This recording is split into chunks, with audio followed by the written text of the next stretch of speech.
Bonjour, après une longue période où j'ai pas pu continuer les cours qu'on faisait par internet, et c'était pour une raison bien valable, c'était afin de pouvoir sortir les livres de Or HaChaim en français, comme vous avez pu voir dans les librairies françaises en Judaïka.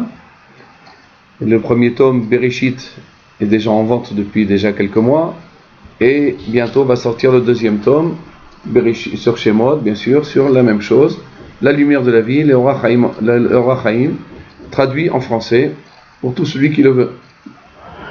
Donc la préparation du livre m'a demandé beaucoup de temps, beaucoup d'investissement, et j'ai décidé donc juste après les fêtes de Tishri qui viennent de terminer il y a à peine 2 jours, d'essayer de reprendre un petit peu notre seder, nos bonnes habitudes, les explications de la Parashat HaShavua, d'après donc les explications du Or HaChaim HaKadosh, Rabbi Chaim Ben Attar. Donc aujourd'hui j'ai choisi de parler du premier verset, Bereshit, et j'ai relevé 2 points dans le Or HaChaim HaKadosh qui sont intéressants à voir et qui peuvent nous aider des fois à comprendre des événements de la vie. Et ainsi commence le pasuk qui dit Bereshit bara Elohim et hashamayim ve'et haaretz. Ça veut dire Bereshit, au commencement, bara Elohim, Dieu a créé et hashamayim ve'et haaretz, le ciel et la terre. Ça veut dire que Dieu a créé le ciel et la terre. Seulement, qu'est-ce qu'il y a de remarquable dans ce verset? C'est que, comme vous le savez, on en a peut-être parlé plusieurs fois, et c'est des choses qui sont toujours intéressantes à revenir dessus. Dieu, si on peut dire ainsi, a plusieurs qualificatifs. Ça veut dire il guide son monde avec principalement 2 midot, 2 mesures. Une qui s'appelle la mesure de justice, ça veut dire c'est la rigueur, et un qui s'appelle la rahamim, c'est la miséricorde. Donc ici dans le premier verset, la Torah dit Bereshit, au commencement, Bereshit bara Elohim et hashamayim va'aretz. Dieu a créé le ciel et la terre, mais remarquons ce que dit le verset, Bereshit bara Elohim et hashamayim. Ça veut dire que Dieu a créé le monde avec la mida de din, avec la rigueur.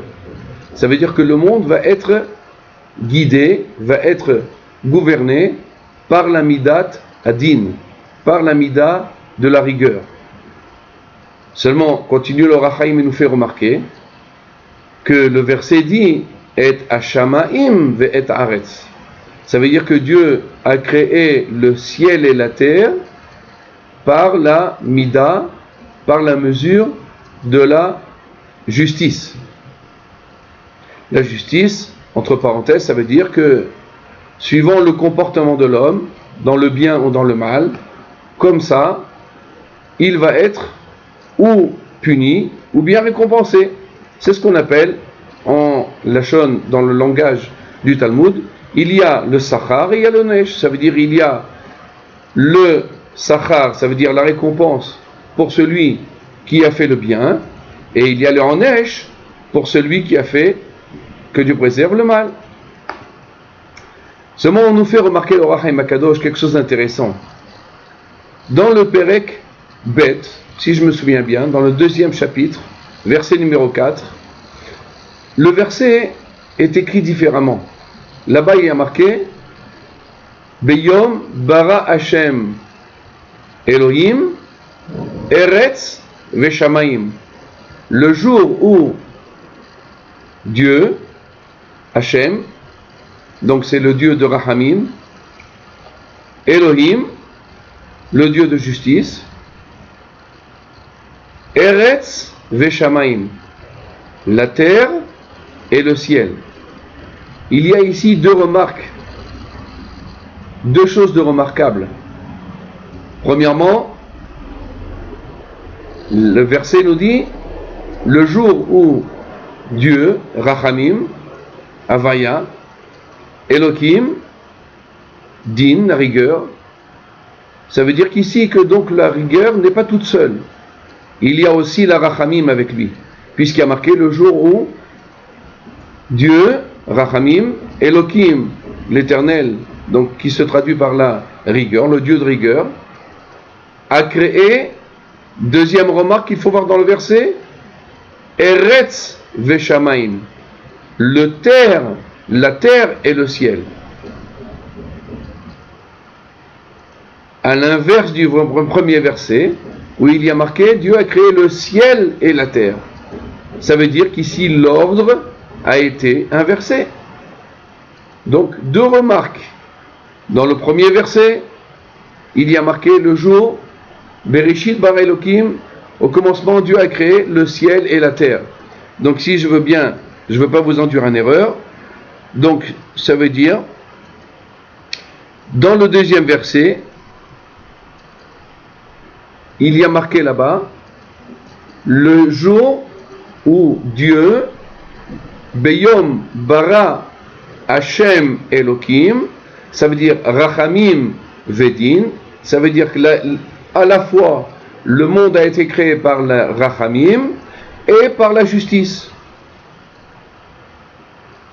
Deuxième remarque, dans le premier verset il y a marqué Et Hashamaim ve'et haaretz, le ciel et la terre.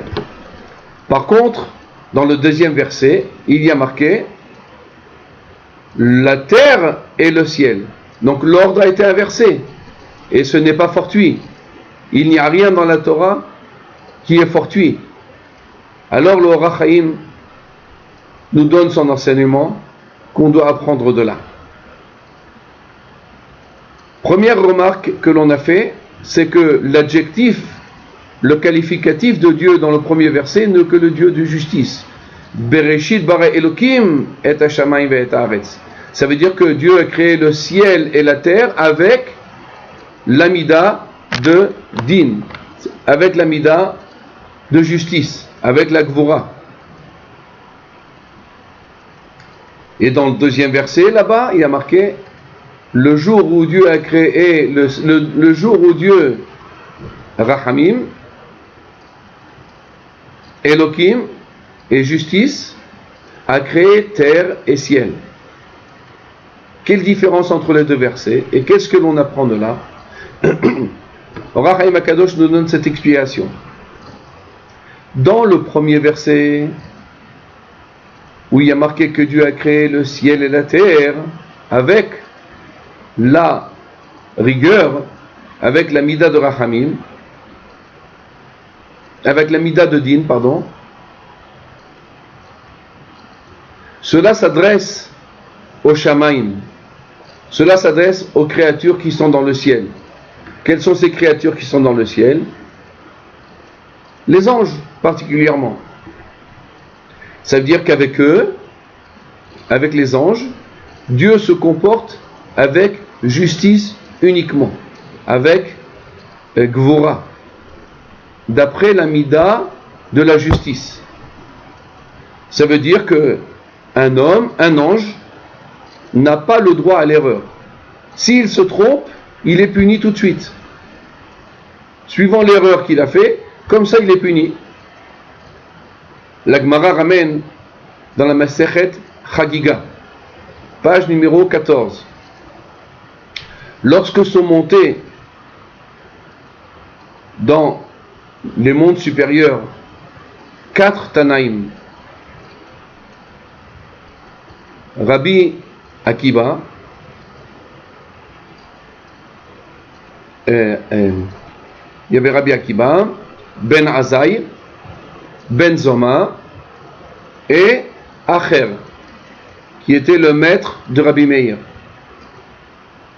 Lorsqu'ils sont arrivés dans le ciel, ils ont vu l'ange Matat, qui s'appelle Matat, c'est l'ange, un des anges du ciel, qui est, entre guillemets, celui qui marque tout ce que les hommes font dans ce monde et les rapporte à Dieu. Ils ont vu cet ange Matat, qui est un ange Kadosh, qui étaient assis.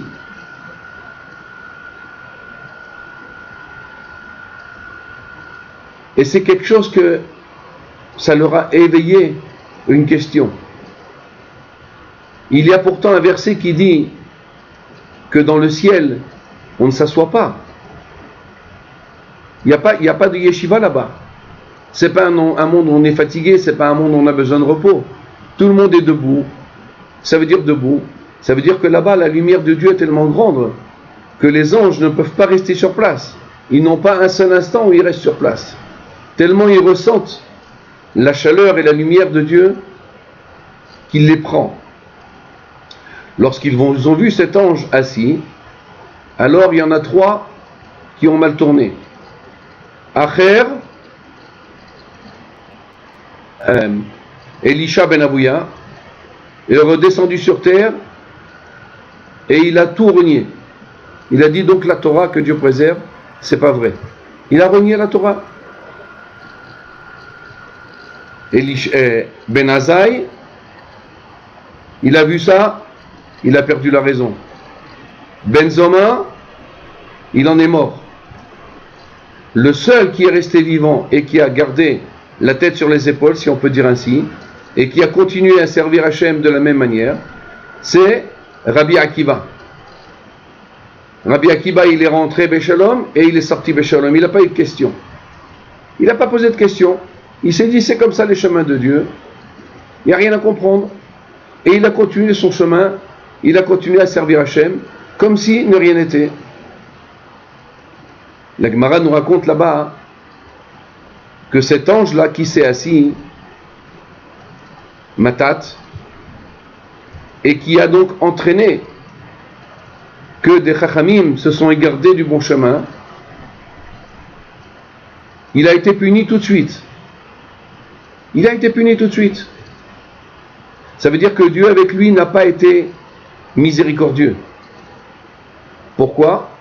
D'après ce qu'on veut dire dans le Passouk, ce qu'on vient de dire dans le verset maintenant, qu'avec le Shamaim, avec tout ce qui concerne le ciel, Dieu l'a créé avec la mida de la justice. Ça veut dire que là-bas, il n'y a pas de rachamim, il n'y a pas de miséricorde. Un ange ne peut pas dire « je fais tchouva, je suis mal comporté ». Il n'y a pas de tchouva pour un ange. Un ange a fait une erreur, il est puni tout de suite. Comme la Gemara là-bas, il dit « pulsa denura », ça veut dire qu'il a été foudroyé avec des lances de feu. Bon, c'est des choses qu'on ne peut pas comprendre. Je ne rentrerai pas dans ces détails, je n'en ai pas la capacité, et c'est pas mon niveau. En tous les cas, cet ange a été puni tout de suite. C'est ce que nous dit l'Or HaChaim HaKadosh. La Torah vient nous dire Bereshit bara Elokim et hashamayim ve'aretz. Ça veut dire que Dieu a créé le monde avec la justice. Pour qui? Pour le Shamaim. Mais pour la terre, non. Et il continue son explication et il nous explique, c'est ce que le deuxième verset vient nous complète. Pour compléter le premier verset, il dit le jour où Dieu a créé, de quel Dieu on parle là-bas? Hachem, Havaya, qui est donc la miséricorde, le Dieu de miséricorde, celui qui prend en pitié, celui qui pardonne, celui qui excuse. Beyom bara Hachem Elokim. Ça veut dire qu'on remarque ici qu'il y a 2 noms de Dieu. Ça veut dire qu'il y a la Rachamim, mais il y a aussi le Din, il y a aussi la justice. Seulement, continuons le verset, voyez ce qu'il dit.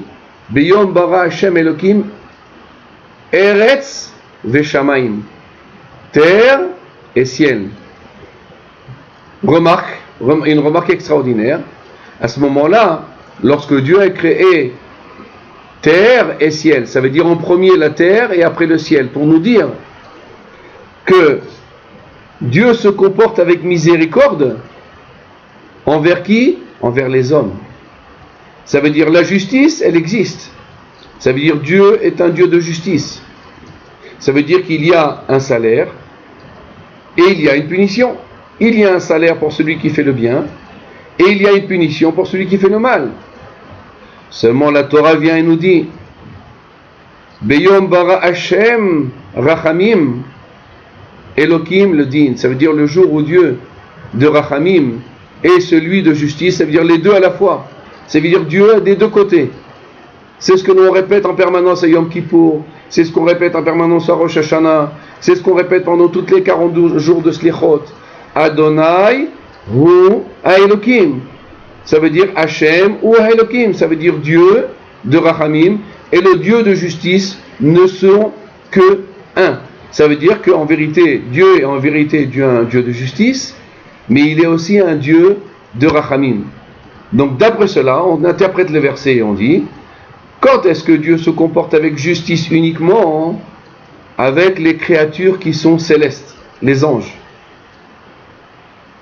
Une remarque personnelle, le Rahaim ne le dit pas, mais peut-être aussi pour cela que Dieu, avec les tzadikim aussi, il est medaktek alehem kechut hase'ara. Ça veut dire que Dieu est medaktek, ça veut dire il est pointilleux avec eux sur des petits détails. C'est-à-dire même sur un petit détail qu'ils ont mal fait, sur une erreur petite, ils ont une punition qu'un homme simple n'a même pas eu. Ça veut dire qu'avec un tzaddik, quelqu'un qui est élevé spirituellement, alors Dieu emploie avec lui la mida de la rigueur. Ça c'est une parenthèse que je fais, qui ne sont pas marquées clairement dans le Rahaim Akadosh, mais on peut l'apprendre de là. Donc c'est ce que le verset nous apprend. Avec le Shamaïm, Dieu est un Dieu de rigueur. Mais avec la terre, Dieu est rigueur, mais il est aussi Rachamim. Il est aussi Rachamim. D'ailleurs, nous dit le Rahaim Akadosh, nos sages, dans le Midrash, font cette remarque. Ont remarqué cette remarque. Seulement, c'est un petit peu différent du Rahaim Akadosh, puisqu'ils disent que aussi bien la terre que le ciel, Dieu se comporte avec eux avec justice et avec Rachamim. Seulement, nous dit le Rahaim Akadosh, bien que le Midrash nous dit ça n'empêche pas que la vérité est qu'un ange qui fait une erreur est puni immédiatement. Par contre, un homme qui faute, on lui laisse toujours le temps de revenir vers Hachem, de faire teshuva. Continue le Rahaim Akadosh et nous dit que quel est la rachamim d'Akadosh Baruch Hu, et c'est cela le deuxième point sur lequel on va s'arrêter. La rachamim d'Akadosh Baruch Hu est, premièrement, que des fois, il peut y avoir un homme qui a fait une avéra, il a transgressé une des paroles de la Torah, mais malgré ça, Dieu ne le punira pas. Comment c'est possible? Parce que Dieu est Rachamim Vedin, ça veut dire Dieu il est aussi bien rigoureux, mais il est aussi Rachamim. Dans le sens que si un homme fait teshuva sur ses actions, si un homme revient sur le mauvais chemin qu'il aurait pris, alors Dieu peut lui effacer Mochel Vesoler. C'est les jours de Rosh Hashanah, Kippour et les jours de Slichot que l'on a passés, qu'on supplie à Kadosh Baruch Hu de nous pardonner, qu'on demande Mecholna Uslachna, pardonne-nous, efface-nous nos péchés. Pourquoi? Parce que Dieu a aussi ce côté de rigueur, c'est vrai, mais aussi de rachamim. Ça veut dire que bien qu'un homme a fauté, Dieu il peut lui effacer son péché entièrement. Ça c'est une première explication qu'on peut donner. Deuxième manière de voir la rachamim d'Akadosh Baruch Hu, deuxième manière de voir la rachamim, c'est qu'en vérité un homme recevra la punition qu'il devait recevoir. Un homme a transgressé Shabbat, sa punition est telle et telle. Un homme a fait une avéra telle et telle, il a mangé quelque chose de pas kasher. Il a fait une avéra, il a fait une transgression de la Torah. Dieu est un Dieu de justice avant tout, comme le premier verset nous l'apprend, Bereshit bara Elohim et hashamayim ve'et haaretz. Ça veut dire que le Dieu de justice a créé le ciel et la terre. Donc ça veut dire que le monde a été créé par l'amida de justice. Ça veut dire que le monde ne peut pas échapper à la justice divine. Ça n'existe pas que personne ne recevra sa punition. Comme ça nous dit le Rahaim Akadosh.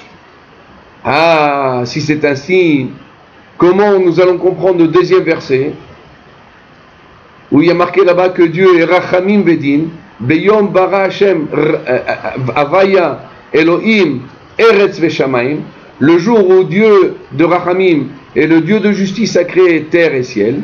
Donc on voit qu'il y a oui Rachamim, il y a oui de la miséricorde, Dieu est miséricordieux. Alors le Rachamim nous enseigne un grand enseignement extraordinaire. Ça veut dire la justice, c'est la mida, c'est la mesure par laquelle le monde a été créé, c'est vrai. Seulement Dieu il est Rahman, dans quel sens? Pas qu'il empêche, pas qu'il n'y a pas de punition. Pas que ça veut dire que Akadosh Baruch Hu, j'ai fait quelque chose de mal, pas grave, Dieu va me pardonner. Non, c'est pas ça le pshat du verset. Il nous dit le Rachaim, il nous apprend que Dieu va faire le din, ça veut dire va faire la justice, mais avec Rachamim. Ça veut dire il va faire la justice avec miséricorde. Alors deux manières de comprendre cela. Ou bien ça veut dire qu'il va étaler ça dans le temps. Ça veut dire, on va dire qu'un homme doit souffrir tant et tant de choses. Ou bien il doit manquer de Parnassa pendant 1 an, il n'a pas le droit à la Parnassa. Dieu lui privera de Parnassa. C'est pas que c'est Dieu qui veut le faire. Dieu il est Rahman, il veut nous donner le bien. Seulement l'action de l'homme a occasionné que par son péché, alors maintenant ça lui a entraîné maintenant une punition, que la Parnassa ne lui viendra pas pendant 1 an. Seulement, comme Dieu est aussi Rachaman, il est aussi miséricorde, donc ça veut dire qu'il va prendre cette année-là de Parnassa qu'il ne doit pas avoir, 365 jours, il ne doit pas avoir de Parnassa, et il va étaler ça sur 40 ans de sa vie. Ça veut dire sur 40 ans, il va étaler comme ça. Un jour ici, il n'aura pas de Parnassa, ici 2 jours, ici 1 semaine. Ça veut dire que la justice, elle a été faite, mais avec Rachamim, avec miséricorde. Ça, c'est la miséricorde d'Akadosh Baruch Hu. Pas qu'il n'y a pas de justice du tout, Bichlal. Seulement, la justice va venir avec Rachamim, elle va venir avec miséricorde. C'est ce que nous enseigne le Rachaim Akadosh ici. Donc, en résumé, pour les anges qui sont le monde supérieur, le monde de Shamaïm, avec eux, Dieu n'est pas miséricorde. La moindre erreur est fatale. Ça veut dire, tout de suite, l'ange recevra la punition qu'il devra recevoir. Et il n'y a pas là-bas de possibilité de faire teshuva, ou de faire des jours de slichot, et des jours de repentir. Les anges n'ont pas tout ça. Par contre, les hommes, Dieu a créé le monde et le monde du bas, la terre, avec justice d'un côté, mais avec Rachamim. Ça veut dire que Dieu il est Rahman. Donc 2 explications, Rahman, ou bien c'est que l'homme a réussi à convaincre Dieu de lui pardonner son péché,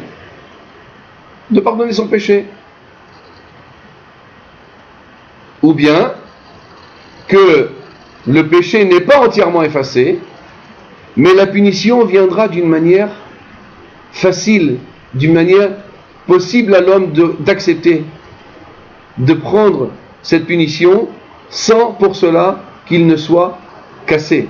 C'est ce qu'on appelle, un homme ne reçoit pas une épreuve sur terre si ce n'est qu'il peut tenir à cette épreuve. Une épreuve qu'un homme il a, ça vient de ses péchés qu'il a fait. Un homme a fait une faute, il doit recevoir sa punition à cause de ça. Seulement, la miséricorde de Dieu est telle qu'il recevra sa punition, mais avec miséricorde, étalée dans le temps.